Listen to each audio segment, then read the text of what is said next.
نحمده ونصلي على رسوله الكريم أما بعد رب اشرح لي صدري ويسر لي أمري واحلل عقدة من لساني يفقهوا قولي۔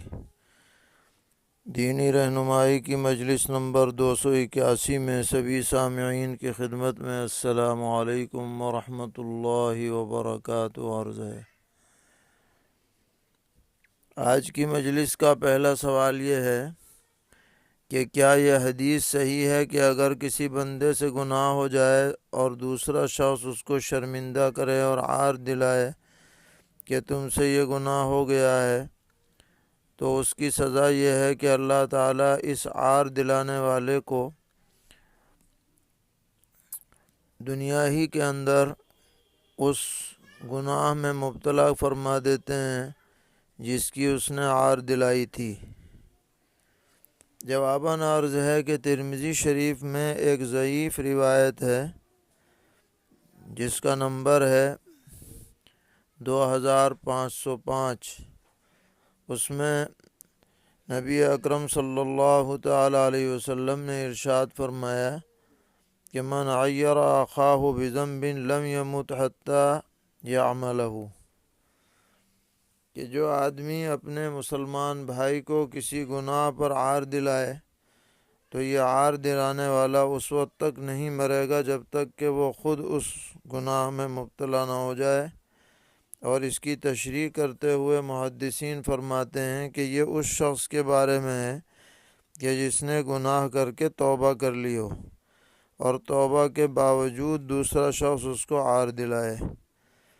لہذا کسی بھی شخص کے بارے میں زبان کھولتے ہوئے آدمی کو ڈرنا چاہیے کہ اگر اس نے گناہ کیا بھی ہے تو اگر اس نے توبہ کر لی ہے تو اس کو عار دلانے کی اجازت ہرگز نہیں، اس سے احتیاط کرنی چاہیے۔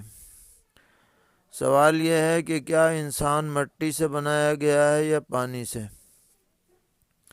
جواباً عرض ہے کہ انسان کی تخلیق میں جو بنیادی چیز اور عنصر ہے وہ تو مٹی ہی کا ہے، لیکن اس مٹی کو گارا بنانے میں ظاہر ہے کہ پانی بھی اس میں شامل کیا گیا ہوگا۔ اس اعتبار سے پانی بھی انسان کی تخلیق میں شامل ہے، اور اس کی تائید اس سے بھی ہوتی ہے کہ نبی اکرم علیہ الصلوۃ کہ اللہ تعالیٰ نے خود قرآن پاک میں فرمایا وَجَعَلْنَا مِنَ الْمَاءِ كُلَّ شَيْءٍ حَيٍّ، کہ ہم نے پانی سے ہر جاندار کو بنایا ہے۔ تو اس جاندار میں حضرت آدم علیہ السلام بھی شامل ہیں۔ تو بہرحال بنیادی عنصر تو ابتدا میں مٹی کا رہا جس میں پانی بھی شامل ہوا، اور بعد میں جو تخلیقات ہو رہی ہیں اب اس میں نطفہ بنیاد بنتا ہے، اس پر بھی پانی کا اطلاق قرآن پاک میں کیا گیا ہے۔ سوال کر رہے ہیں کہ جن یہودیوں کو اللہ تعالیٰ نے بندر اور خنزیر بنا دیا تھا وہ کس کے زمانے میں پائے گئے تھے؟ جواباً عرض ہے کہ اس بارے میں کوئی صحیح اور صریح روایت تو نظر سے نہیں گزری، لیکن مفسرین فرماتے ہیں کہ بندر بنانے کا جو واقعہ اصحاب سبت کا پیش آیا، سنیچر کے دن مچھلی پکڑنے والا، یہ حضرت داؤد علیہ السلام کے زمانے میں پیش آیا، اور خنزیر بنانے والا واقعہ جو ہے وہ حضرت عیسیٰ علیہ السلام کے زمانے میں پیش آیا کہ جب آسمان سے دسترخوان نازل ہوا تھا مطالبے پر اور انہوں نے اس کی قدر نہیں کی تو ایسے لوگوں کو خنزیر بنا دیا گیا تھا، نعوذ باللہ تعالی منہ۔ کہتے ہیں ایک شخص اپنے اہل و عیال پر خرچ کرنے اور صدقہ کرنے کی نیت سے مال جمع کرتا ہے، اور دوسرا شخص اللہ تعالیٰ کی رضا سے بے پرواہ ہو کر مال جمع کرتا ہے، تو ان دونوں میں کون سا شخص بہتر ہے؟ جواباً عرض ہے کہ جو شخص اپنے اہل و عیال کے حقوق کو ادا کرنے کے لیے اور صدقہ کرنے کے لیے مال کماتا ہے وہی افضل ہے، اس میں کوئی شبہ کی بات نہیں ہے۔ پوچھ رہے ہیں کہ 4 طریقے ہیں، نقشبندیہ، سہروردیہ، چشتیہ، قادریہ، ان میں کیا فرق ہے؟ اور ہمارے یہاں بعض نقشبندیہ کا دعویٰ کرنے والے لوگ میلاد و قیام بھی کرتے ہیں تو ان کا یہ عمل کیسا ہے؟ جواباً عرض ہے کہ یہ سب سلسلے حضرات اولیاء اللہ کی طرف منسوب ہیں۔ سلسلہ قادریہ حضرت شاہ عبد القادر جیلانی رحمۃ اللہ علیہ کی طرف منسوب ہے۔ چشتیہ حضرت خواجہ معین الدین چشتی رحمۃ اللہ علیہ کی طرف منسوب ہے۔ نقشبندیہ خواجہ بہاؤالدین نقشبندی کی طرف منسوب ہے۔ سہروردیہ خواجہ شہاب الدین سہروردی رحمۃ اللہ علیہ کی طرف منسوب ہے۔ اور ان سلاسل میں کچھ اوراد و وظائف اور تعلیم الگ الگ انداز کی ہوتی ہے، لیکن اگر کسی بھی سلسلے میں کسی بھی جگہ کے لوگ کوئی بدعت والا عمل شامل کر دیں گے تو وہ قابل قبول نہیں ہوگا۔ سلسلوں کا مطلب یہ نہیں ہے کہ شریعت سے ہٹ کر کے ان کی پابندی کی جائے، یہ تو بعض طریقے ہیں، اگر کوئی اختیار کرے تو ٹھیک ہے، لیکن اگر شریعت کے خلاف کوئی عمل ہوگا تو وہ کسی بھی سلسلے میں قبول نہیں ہوگا اور اس کو رد کر دیا جائے گا۔ سوال کر رہے ہیں کہ ایک امام صاحب نے هم الذین یقولون لا تنفقوا علی من عند رسول اللہ، اس میں یقولون چھوڑ دیا تو نماز درست ہوئی یا نہیں؟ جواباً عرض ہے کہ نماز درست ہو گئی، اس لیے کہ معنی میں کوئی بہت زیادہ فساد نہیں آیا۔ پوچھ رہے ہیں کہ اگر امام صاحب نے وَإِن تُبْدُوا مَا فِي أَنفُسِكُمْ أَوْ تُخْفُوهُ يُحَاسِبْكُمْ بِهِ اللَّهُ میں تخفوہ چھوڑ دیا تو نماز کا کیا حکم ہے؟ جواباً عرض ہے کہ نماز اس صورت میں بھی درست ہو جائے گی، کیونکہ معنی میں کوئی تغیر ایسا نہیں ہوا ہے۔ سوال کرتے ہیں کیا ایک وقت کی نماز کے لیے 2 مرتبہ اذان دے سکتے ہیں؟ جواباً عرض ہے کہ ایک وقت کے لیے ایک ہی مرتبہ اذان دینا مشروع ہے، دوسری اذان ثابت نہیں ہے۔ سوال ہے کہ مؤذن صاحب نے متعینہ وقت سے 15 منٹ پہلے اذان دے دی، بعد میں لوگوں نے بتایا کہ ابھی جماعت کا وقت تبدیل نہیں ہوا ہے، ابھی جماعت میں آدھا گھنٹہ باقی ہے، تو کیا آپ دوبارہ اذان دینی چاہیے یا وہی کافی ہے؟ جواباً عرض ہے کہ یہ دیکھا جائے گا کہ جس وقت اذان دی گئی ہے اصل نماز کا وقت شروع ہوا تھا یا نہیں۔ اگر شروع ہو چکا تھا پھر اذان ہوئی ہے تو یہی اذان کافی ہے، دوسرے کی ضرورت نہیں۔ اور اگر ابھی اصل وقت ہی شروع نہیں ہوا تھا، وقت سے پہلے ہی اذان دے دی گئی، تو اب اذان دوبارہ دی جائے گی، کیونکہ وہ پہلی اذان معتبر نہیں ہوئی۔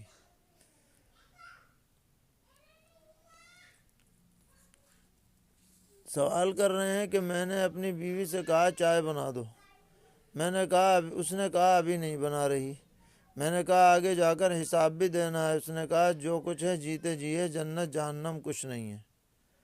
یہ لفظ اس نے 2 مرتبہ کہے، تو اس کے ایمان اور نکاح کے بارے میں کیا حکم ہے؟ جواباً عرض ہے کہ اگر اس بیوی کی مراد سرے سے جنت جہنم کا انکار تھا تو اس سے کفر لازم آ جائے گا، اور تجدید ایمان بھی ضروری ہے اور تجدید نکاح بھی ضروری ہے۔ کوئی اور مراد ہے تو اس سے پوچھا جائے کہ کیا مراد تھی۔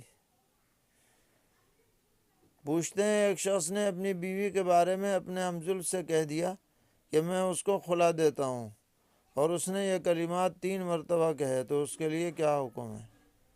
جواباً عرض ہے کہ اس سے ایک طلاق بائن واقع ہوگی، کیونکہ خلا سے طلاق بائن ہوتی ہے، اور بائن کے ساتھ جب دوبارہ بائن دی جائے تو وہ اس کے ساتھ ملحق نہیں ہوتی، لہذا ایک طلاق بائن واقع ہوئی۔ اگر ساتھ میں رہنا ہے تو تجدید نکاح کر کے رہ سکتے ہیں۔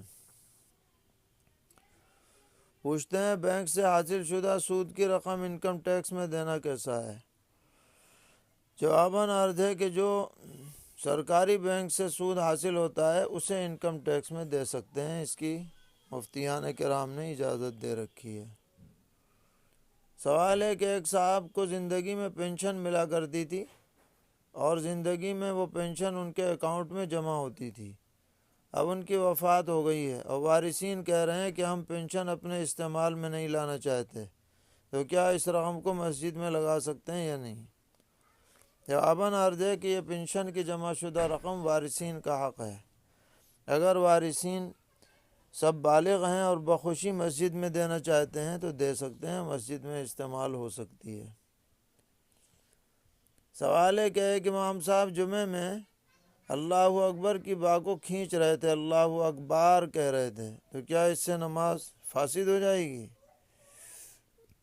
جواباً عرض ہے کہ جی ہاں، اللہ اکبر کہنے سے معنی بالکل بدل جاتے ہیں اور نماز کے فساد کا حکم دیا جائے گا، دہرانی ہوگی۔ ایسا آدمی امامت کے لائق نہیں ہے۔ سوال ہے کہ ایک عورت بے اولاد ہے اور اپنے خاوند کے ساتھ الگ گھر میں رہائش پذیر تھی۔ اب اس کے خاوند جب بیمار ہوئے تو وہ خاوند کے ساتھ اپنے دیور کے گھر جا کر رہنے لگی۔ اسی دوران شوہر کی وفات ہو گئی۔ اب عورت دیور کے گھر میں کچھ دن گزارنے کے بعد اپنے گھر جانا چاہتی ہے تاکہ بقیہ عدت اپنے گھر میں گزارے، تو اس بارے میں کیا حکم ہے؟ جواباً عرض ہے کہ اگر دیور کے گھر میں پریشانی ہے رہنے میں تو اپنے گھر جا کر رہ سکتی ہے، کوئی حرج نہیں۔ پوچھ رہے ہیں ایک شخص نے دوسرے کو اپنی بھینس کا بچہ دیا اور کہا اس کو پال لو اور بڑے ہونے کے بعد 10,000 میرے ہوں گے اور باقی قیمت آدھی آدھی تقسیم ہوگی۔ جواباً عرض ہے کہ یہ معاملہ شرعاً درست نہیں ہے، اس کو پال پر دینا کہتے ہیں، اور یہ 10,000 جو اپنے لیے متعین کیے یہ بھی درست نہیں۔ جواز کی شکل یہ ہو سکتی ہے کہ یہ آدمی بھینس کے بچے کا پالنے والے کو آدھے کا مالک بنا دے، تو ایسی صورت میں آدھی قیمت کا وہ مالک ہوگا، آدھی قیمت کا وہ بچہ پیدا ہوگا، اس میں بھی آدھے آدھے شریک ہوں گے۔ سوال ہے کہ ایک شخص کا بنگلور میں انتقال ہوا، اس کا گھر تقریباً وہاں سے 1800 کلومیٹر دور ہے، کیمیکل ڈال کر فلائٹ سے لے جانا چاہتے ہیں، تو ایسا کرنا جائز ہوگا یا نہیں؟ جواباً عرض ہے کہ بہتر یہی ہے کہ جہاں انتقال ہو وہیں پر تدفین کی جائے، اور اتنی دور لے جانا یہ بالکل مناسب نہیں ہے۔ بہرحال ایسی صورتحال سے بچنے کی کوشش کرنی چاہیے۔ ہمارے گاؤں میں ایک بہت پرانا قبرستان ہے۔ پہلے زمانے میں بہت سے لوگ قبرستان میں دفن ہوئے۔ ابھی کچھ جگہوں پر مردوں کو دفن نہیں کیا جاتا، کچھ خالی چھوڑ کر اس میں نماز جنازہ ادا کی جاتی ہے، تو نماز جنازہ پڑھنا کیسا ہے یا نہیں؟ جواباً عرض ہے کہ اگر یہ جگہ قبروں سے اس وقت خالی ہو تو وہاں نماز جنازہ پڑھ سکتے ہیں، نماز جنازہ ادا ہو جائے گی۔ پوچھتے ہیں انگوٹھی کی شکل میں انگلی میں لوہے والی گھڑی پہننا شرعاً کیسا ہے؟ جواباً عرض ہے کہ یہ صورت کراہت سے خالی نہیں ہے، کیونکہ اس کا بدل موجود ہے۔ جو عام گھڑیاں جس طرح پہنی جاتی ہیں اسی طرح پہنی جائیں، اور لوہے کی انگوٹھی سے بعض روایتوں میں منع کیا گیا ہے، اور یہ مشابہ ہے انگوٹھی کے، اس لیے اس سے بچا جائے۔ پوچھ رہے ہیں کیا چولہا قبلہ رخ بنانا ضروری ہے یا مستحب؟ جواباً عرض ہے کہ چولہا کسی بھی جانب بنا سکتے ہیں، قبلہ رخ ہو یا قبلہ رخ کے خلاف ہو، اس میں کوئی تحدید نہیں ہے۔ سوال کرتے ہیں گھڑی کا وقت دکھلانے والا حصہ ہتھیلی کی طرف ہونا چاہیے یا الٹی جانب؟ جواباً عرض ہے کہ حسب سہولت جدھر بھی چاہے رکھ سکتے ہیں، اوپر یا نیچے رکھنے میں کوئی پابندی شرعاً نہیں ہے۔ ضرورت کی چیز ہے، ضرورت کے اعتبار سے استعمال کرنی چاہیے۔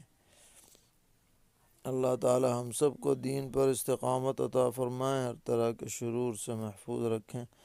وصلی اللہ تعالی علی خیر خلقہ محمد و آلہ و صحبہ اجمعین برحمتک یا ارحم الراحمین۔